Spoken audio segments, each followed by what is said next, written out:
Good afternoon, everyone, and thanks for being here. Since I've been governor, I've been sounding the alarm about our housing crisis. And I thought almost everyone in the building agreed that housing should be a top priority. That's why in January, we presented a bill to the legislature to help move the needle on the housing we desperately need, which included important tools and regulatory changes. As a reminder, over the past several years, we've invested millions of dollars in housing, but it's still too expensive and takes too long to build. That's why regulatory reform is so important. Our proposals have included common sense solutions, like expanding the tax increment financing program to bring infrastructure funding to smaller communities who have fewer resources. We've also seen how costly permitting is because it's difficult to navigate and time-consuming, leading to project costs that skyrocket. The complicated process prevents many smaller developers from moving forward with projects because it takes too long and doesn't make financial sense. In last year's so-called housing bill, which was actually a conservation bill, one of the few helpful provisions were the interim Act 250 exemptions. But as helpful as they are, they're going to expire next year. So we've asked the legislature to extend those so communities have an opportunity to thrive and grow. Unfortunately, we're seeing very little traction in our proposals to date. And finally, we asked the legislature to reform wetland permitting in the appeals process, which will help projects across the state, especially in Barre, Montpelier, and Plainfield, which all need our help as they continue to recover from recent flooding. Last session, despite many legislators campaigning on the need for more housing and regulatory reform, they didn't follow through. So here we are, 1 year later, and close to adjournment. And I'm concerned we once again aren't far enough along to meet the moment. If housing is truly the priority we say it is, we need to follow through and make sure all communities have the tools they need to grow. We can't afford to nibble around the edges, especially when we need 41,000 more homes in the next 5 years just to catch up. So we need to address it now, because if we don't, Vermont will fall further behind. So with that, I'll turn it over to Commissioner Farrell. Great, thank you, Governor. As the Governor indicated, in January we presented our Path for Vermont proposal. And today I want to talk not just as the Commissioner of Housing and Community Development, but also as a housing advocate. And as the Governor said, we need to ask ourselves if we're truly meeting the moment. So in January, we proposed the Path for Vermont package. You can see it up on the screen, and it's right here. This is a 2-page summary of what we proposed. We also presented the legislature with a pre-drafted bill for them to take under consideration. Now, I'd like to show how many of those provisions did not make it into housing bills or the budget. So what I'm showing here, red X's over areas where they did not take up these proposals, they did not make it into bills, orange over areas where proposals were reduced. And sadly, you can see there's a significant amount of the proposal that did not make it anywhere this year. So I want to talk a little bit about that. As we enter the final weeks of the session, it's clear that they haven't intended to take these up. Now, on the budget front, I want to acknowledge the constraints that we were under this year. But I also want to point out that the governor presented a budget that did make us maintain a reasonable budget that lived within our means, while also prioritizing key and strategic housing investments. But as we enter this new era, where the massive influx of federal investment has dried up, we really benefited from tremendous investment over the past several years, over $600 million in creating new housing. But that's dried up. And as the governor has been saying time and time again, money alone, incentives and funding alone are not going to get the job done. We need regulatory reform.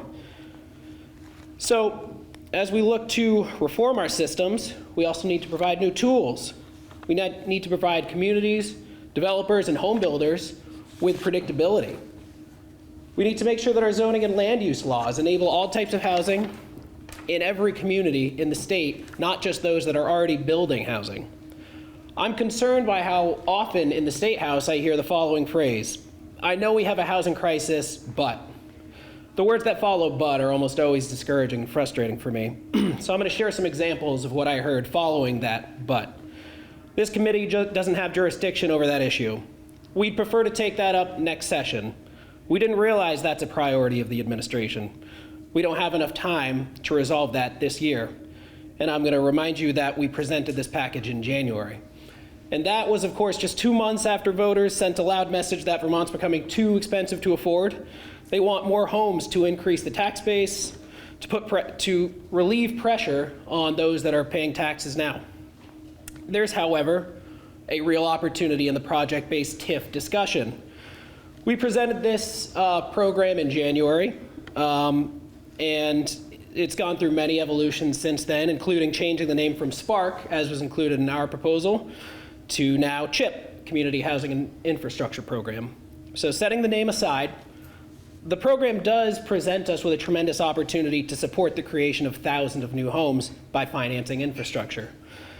CHIP moved through the Senate with productive discussion. The Senate was very reactive and receptive to testimony that they received, and it passed through the Senate in a very strong way, unanimously, in a form that the administration, stakeholders, and builders all supported and were excited about. It then proceeded to the House, where it also had some productive discussions through 2 committees, the House Committee and the Commerce Committee. However, it then went to the Committee on Ways and Means in the House, where there was a dramatic turn that was very unproductive. The committee proposed an amendment which makes drastic changes to the proposal, which drew concerns from not just the administration, but from builders, municipalities, housing advocates, and many legislators that worked hard on this all year. The proposed changes would narrow the applicability of the program to such an extent that very few communities could use it. And more recent attempts to soften the Ways and Means proposals have shown no real meaningful improvement on key areas of concern. It's imperative that CHIP, or whatever we call it, passes in a form that rural communities can benefit from. We can't overcomplicate this tool. This is a housing infrastructure financing tool, just out of a desire to layer on many other complex policy priorities. Our priority needs to remain housing. In justifying the proposed amendment, here are some things I heard which are deeply concerning to me. We're already building more housing than we have since the 80s. That's not true. In the late 80s, we were building about 4,800 homes per year. Right now, we're averaging about 2,300 homes per year. We also heard Vermont's housing is the envy of the nation. All evidence suggests otherwise. Recent study from the U.S. Chamber of Commerce suggests that Vermont's housing crisis is resulting in more than $700 million in lost economic output, $422 million less in personal income, 6,800 jobs that would have been created if we had the housing for those workers to live. We heard recently, we shouldn't push to build 30,000 homes as fast as possible. Why shouldn't we when we know we have decades of underbuilding to make up for? And of course we heard, let's wait for the population decline to hit in the 2040s. That's particularly galling to us since our housing crisis is contributing to our population decline. Young Vermonters are leaving because they think they'll never be able to own a home here. Comments like this make me worry that we might be taking a step back in the housing conversation in the State House. But if we ask Vermonters if they feel that we can declare mission accomplished on housing, you're not going to get the same result. Ask Vermonters, do they feel like they can find a home to buy at a reasonable price? Do Vermont renters feel that they can find quality rental properties at a price that they can afford? The answer is a resounding no. Vermonters are asking us, however, for bold action on housing, and I fear that we're not meeting the moment as the governor has asked us to. We do stand ready to help. Our proposals are drafted, and they would represent meaningful change, and we're eager to be partners in this. Thank you. Thank you, Commissioner. We'll now open up to questions. So as the Commissioner mentioned, there's a amendment floating around the House now to change the Ways and Means Amendment to CHIP. I mean, have those committees done enough to alter the Ways and Means Amendment to have your support? I don't know what it looks like at this point. We liked the Spark amendment, or the one we presented in the beginning, but changing the name and changing it up a bit, and whoever gets the credit, doesn't really matter as long as we get something through. So I'd have to take a look at it to make sure that it's something we need and we can live with. Is that, I don't know if you're aware of the amendment and whether you want to comment on whether it's similar Sure. to what we want. Sure. Thanks, Governor. You're right. So there's a further amendment that's been proposed by leadership and some chairs to soften some of the proposals that came out of Ways and Means. It's still very far from what the Senate wants, from what a lot of legislators and the committees of jurisdiction want. And so I think we question why folks are staying so far from what a vast majority of legislators, advocates, and the administration is advocating for here. Can you say a little more specifically about what point you'd like to see it get to? Sure. I mean, and I'll let my colleagues from the Economic Development Department weigh in if they'd like, but we have concerns with adding additional layers such as capping the amount of increment that can be used, and by increment, of course, that's additional value that grand lists benefit from these new projects. Capping that, which is effectively capping the number of new units, that's ineffective.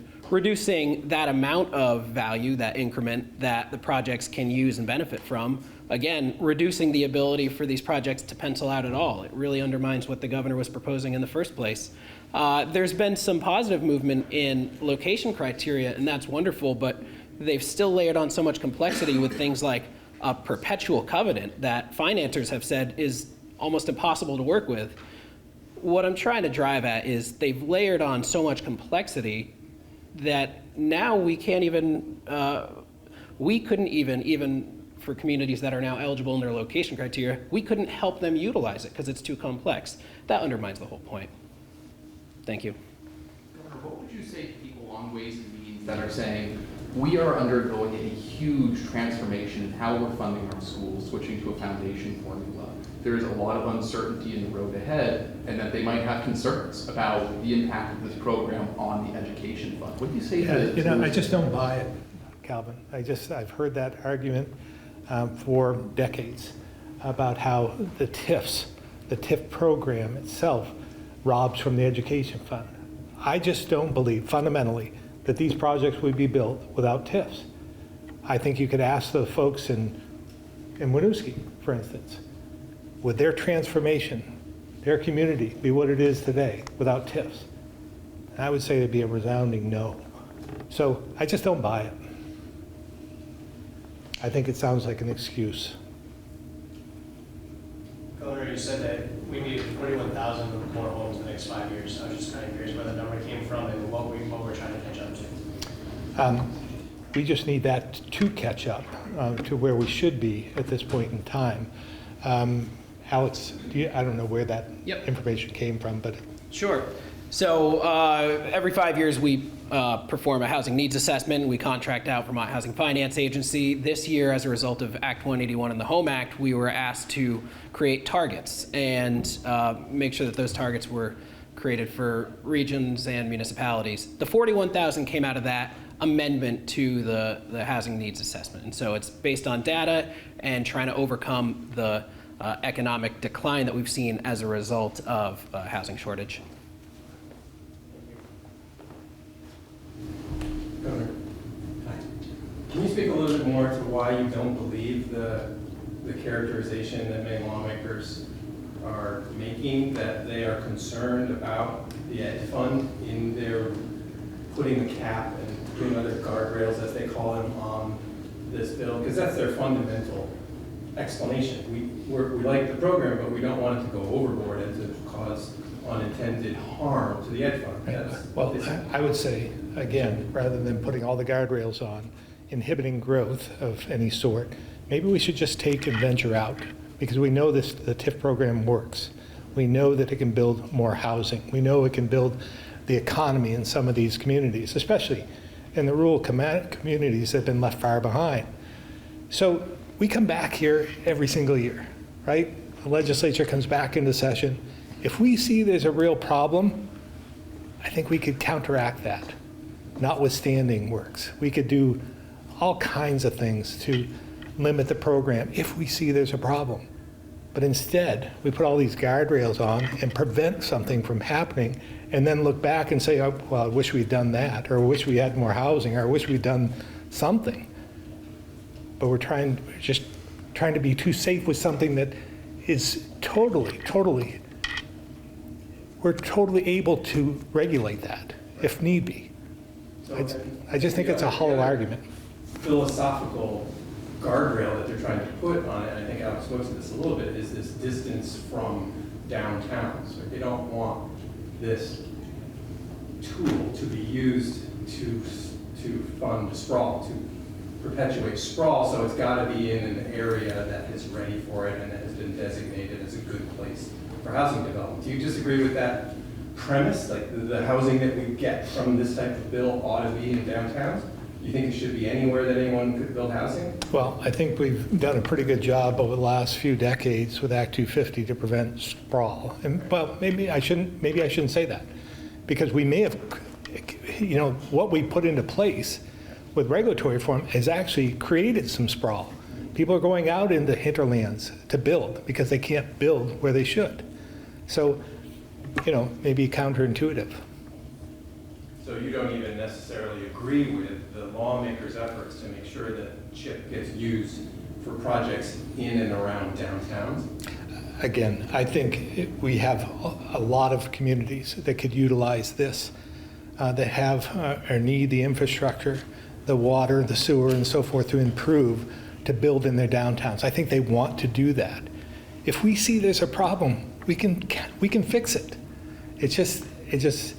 It's frustrating that we come back here, time and time again when we know we have a housing crisis. We all ran on this, but we're not willing to go out on a limb just a bit to counter that and help ourselves, out of the crisis we face here in Vermont. With the housing conversation comes property taxes and education. Given what we saw in the Senate caucus, Democratic caucus meeting last night, what is your confidence level that lawmakers will be able to put a bill on your desk that you can support? We knew this was going to be a difficult process, but I still believe that we can get there. My suggestion would be to try and get it through the Senate in any way we possibly can.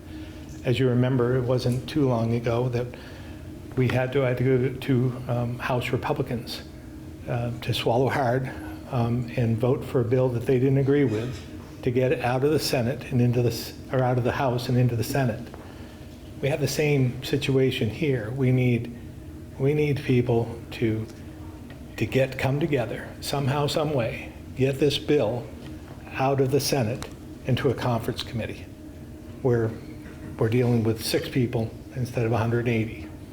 And then, because there's good pieces in the House proposal and there's bad pieces in the House proposal. There's good pieces in the Senate proposal and there's bad pieces in the Senate proposal.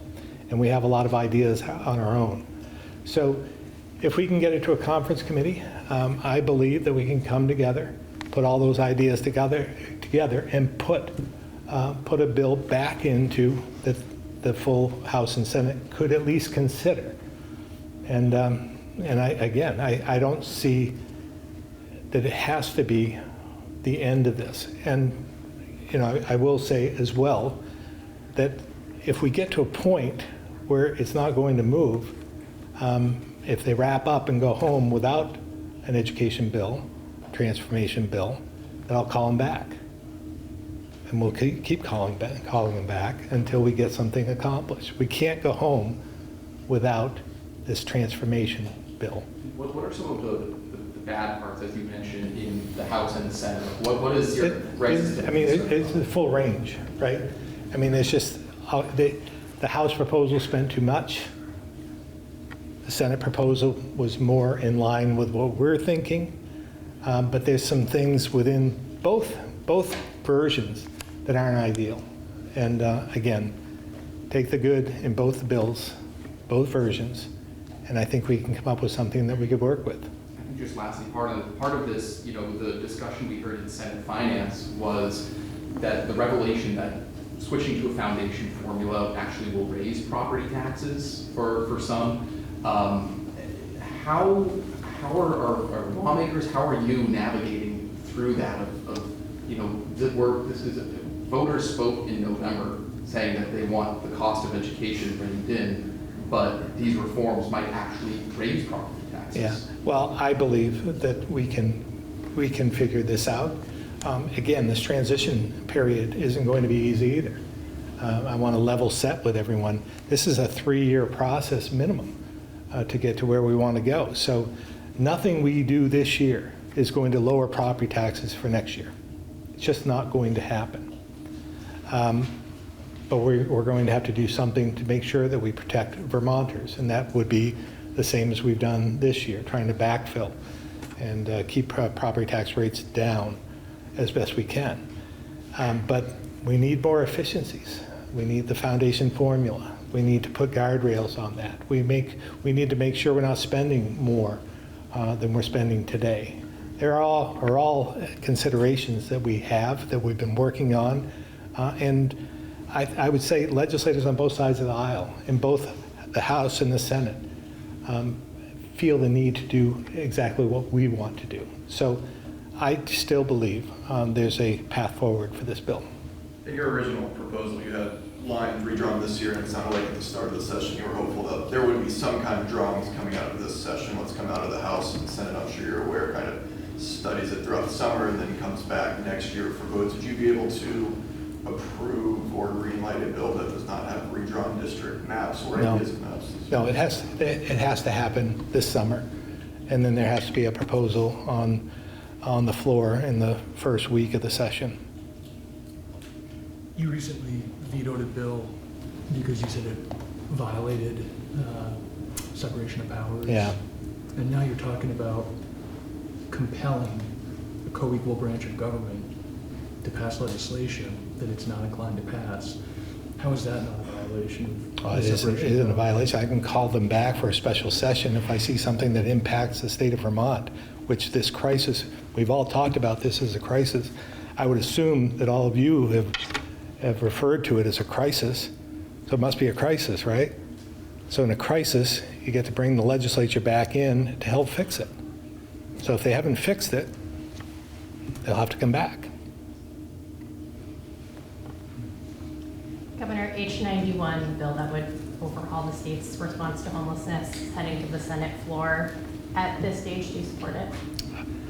I haven't seen the latest version, but if it's anything like I saw a few days ago, the answer would be no. What are the main sticking points? It's, for you? it's just, we need more guardrails on it. Again, I'm intrigued by the idea of putting the agencies, the designated agencies, the capstones of the world, have more of a role in this, in the unhoused population, because they have boots on the ground and can see what their community needs. But if there aren't guardrails in place to rectify the mistakes we've made over the last number of years, then they just establish another hotel motel program on steroids, then we can do that. We don't need them to do that. So there's a lot of conditions that have to be put into place before we do this. And it can't spend more than we're spending today. That's just counterintuitive from my perspective. Can you say more about the guardrails that you want to see put in place? Well, again, I believe that having emergency congregate shelters is part of the answer. I want to make sure that we have that in place. I want to make sure that we're connecting with those who are unhoused and what their needs are, so that we can help them, lift them up, and get them out of homelessness. So there needs to be those types of things, specific type of things that we need to address and make sure they're addressed in the bill.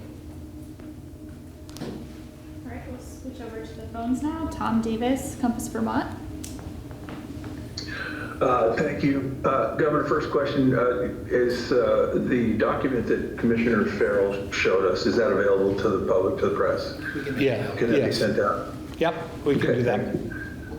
Second question is, one of the interesting things that seems to be happening in this entire debate over housing is the Ways and Means Committee comes out with their recommendations for changes that are all based on their philosophy, when the data that is pushing for us to need more housing is based on actual information, factual information versus speculation. Has the Ways and Means Committee provided any documentation or proof that their speculations is going to come the way they say it is? Or is this really a divide between what they think versus what we know in terms of the housing crisis? I'm not sure where they're getting their information, but again, it doesn't really matter from my perspective. They're an equal branch of government. They have their right to their thoughts and what they would like to do and not do. But again, we have a role to play as well. So we're going to utilize our role to make sure that we have something there that we can live with. And we have time. If I remember right, last year we passed, the legislature passed, 70 bills in 3 days. So this should be doable. Thank you. One other topic, if you don't mind. On January 1st, the new State Ethics Commission created the municipal ethics process to make sure that people that are involved in governments in every municipality are part of this ethics, have taken the quiz and gone through the training that's available online.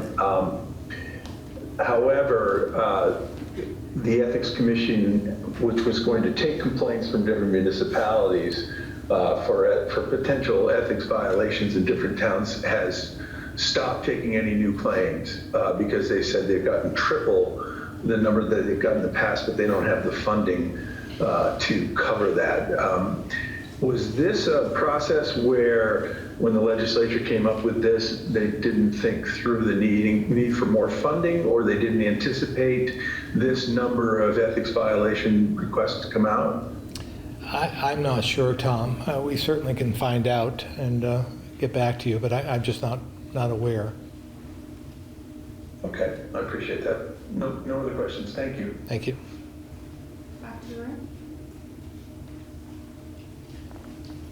I guess just going off of that, there is a bill that it would change some of the parameters for the Ethics Commission's work, and it would make, I think it's H1, it was the initial bill, I think, that was filed, and it would make, or I guess it would get rid of this requirement that the Ethics Commission consult with the House and the Senate ethics panels on complaints that they refer to those panels. I don't know if you've seen this bill at all. No, or I'm not the that Ethics far into Commission's the been weeds. pretty opposed Yeah. to it, so I don't know if it's come to your attention at all. Yeah, but- it has not at this point. I mean, I'm aware of some of the bills that have been floating around, and I think ethics is important. I think it's important for our administration, but also for the legislature and town officials. Jay, would you like to take a swing at it? I don't know that I have a lot to add. We have testified on that bill about the need for the Ethics Commission to maintain their relationship with the House and Senate ethics panels. I think the agreement in the beginning, when we, as three branches of government, talked about ethics and the need for a state code of ethics, that it would be sort of a three-branch effort. And I think little by little, the other two branches are being carved out of the obligations under the ethics code. They no longer, under this S1, they would no longer be required to consult with the Ethics Commission. The Ethics Commission can make a recommendation, and they, could, and their position is that the House and the Senate make their own rules. They can be whatever they want them to be, and nobody can tell them, even themselves, in a law. So I think it undermines the original intent of the statewide code of ethics, which is unfortunate. So our position is that it should apply. The executive branch has always had a code of ethics and standards that apply to classified employees. The effort sort of to expand statewide was something that recognized that all 3 branches should be subject to an ethics code that was codified in statute, which they did last year, 2 years ago. So I think it's unfortunate that the judiciary and the House and the Senate are little by little backing themselves out of those obligations. Just one other one, this might be for Secretary Flynn. I don't know if he's on the call or in the room, but there's language regarding this very convoluted legal trails case in Tunbridge that's ping-pong back and forth between the T-bill and the DMV bill. I think it's now ended up in the DMV bill, and it would, it would, I guess, in some ways, the legislature is almost weighing in a little bit on and trying to clarify who has authority to maintain these types of trails. I don't know if the administration has a position on that. Yeah, I'm vaguely aware of this. It has to do, I think, with a 4th class road. Yeah. And, I was involved in ancient roads a couple of decades ago. So it's always a thorny issue. And I know there's a case right now that they're trying to solve in some respects, but I think from a legal aspect, it's difficult to get involved when there's a case already in place. Secretary Flynn? Thank you, Governor.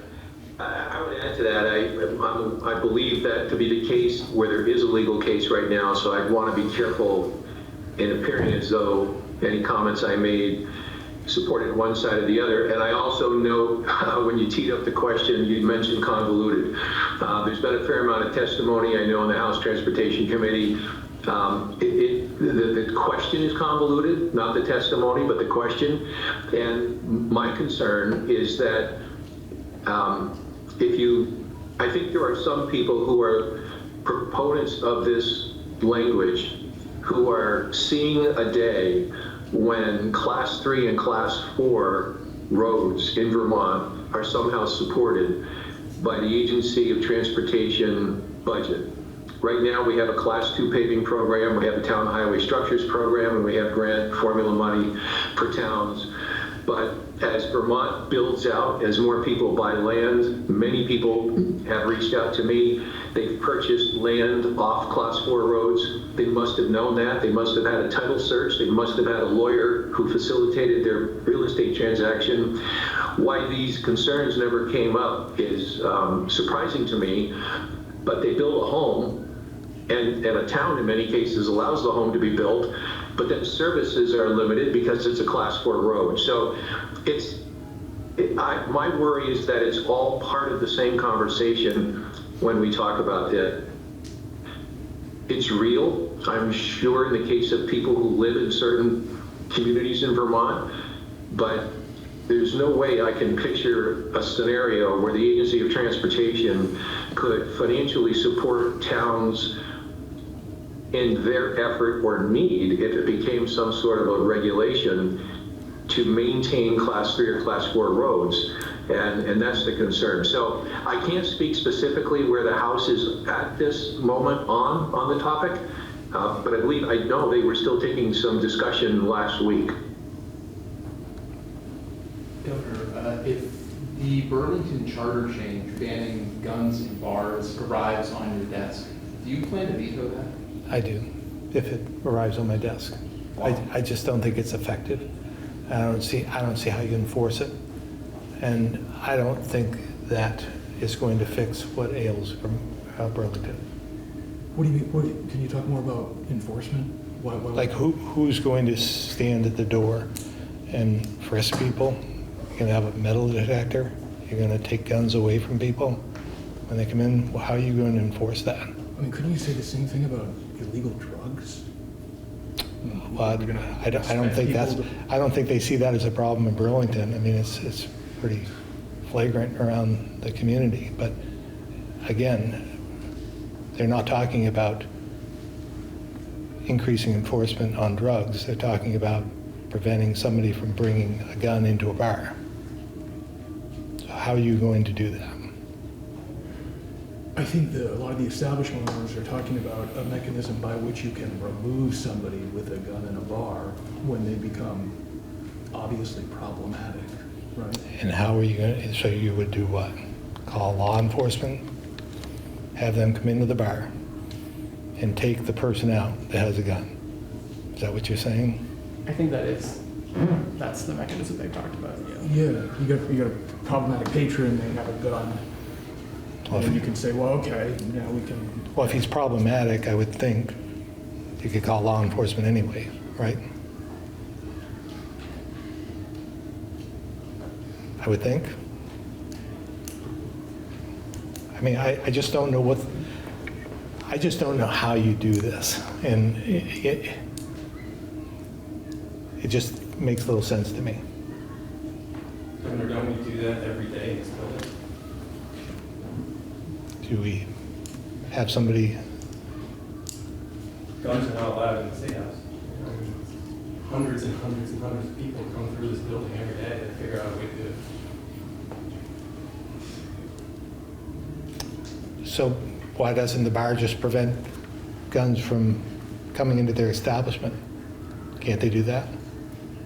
Isn't there like a no shirts, no shoes kind of provision in place that they could put in place if they No. want? that's why they need this law. They That's why they can't do that? Can they? Yeah. I mean, do you know the answer to that question? No, I don't. No, I'm asking you. All right, well, if they can't do that, then, and they need this So law to do it, then. Well, I don't know that to be the case. I don't, honest to God. If they couldn't do that, would that alter your thinking on this question? I don't know. But no, probably not, because I just don't think it should be done, these one-offs throughout the state either. I'm not saying that I'm supportive of doing this across the state, but I certainly wouldn't do it in one community. Even if like 90% of the voters in that community have said that they want this. I would say 90% of those voting voted that way, right? I don't know what the turnout was, but I don't know if it was 90% of Burlingtonians that voted for this. But even so, yeah, even if that were the case. Governor, swinging back around to housing for just a moment. Have you guys done any studies or noticed that any certain communities need more housing than others, or is this truly just like a statewide issue that you're trying to address? Well, I'd say anything, I think all communities need it, even though Chittenden County is ahead of most other counties throughout the state. But I would say every community needs housing in order to resurrect themselves, renovate their downtowns, bring more people in, become more self-sufficient. I think it's just across the board, but maybe Mr. Farrell can answer that further. Sure. We do have studies on that. The housing needs assessment is a pretty robust study that you could look to, but the governor's right. We have different needs in different communities. By that I mean some communities have such a shortage of rental stock that the vacancy rate is less than 1%. We have other communities, take Barry or Rutland or St. J, where they have substantially underutilized existing stock, and we have entire neighborhoods that are gutted that we need to rehab. So there are severe needs in every community. They just might be different in each one. Thank you.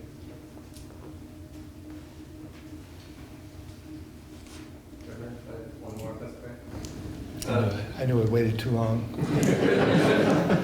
Circling back to the ethics question, have you taken note of the fact that Lieutenant Governor John Rogers has been actively lobbying on the cannabis bill this year, and that bill would reduce his own personal licensing fee in the state of Vermont by about $4,000? And have you taken note of that, and do you have any concerns about him, bearing in mind that he's a member of the executive branch? Yeah, I know that there is that bill that's running through. I wasn't sure who was pushing it forward, but I would say that if you have any legislator, if you have any financial gain from anything you're pushing forward, you should tread lightly and maybe take yourself out of the equation. Do you think John Rogers fits that category since he's I think on that's an all- ethics question that, an ethics board can answer. I don't know. It's a tricky one. Yeah. Thanks. All right, thank you all.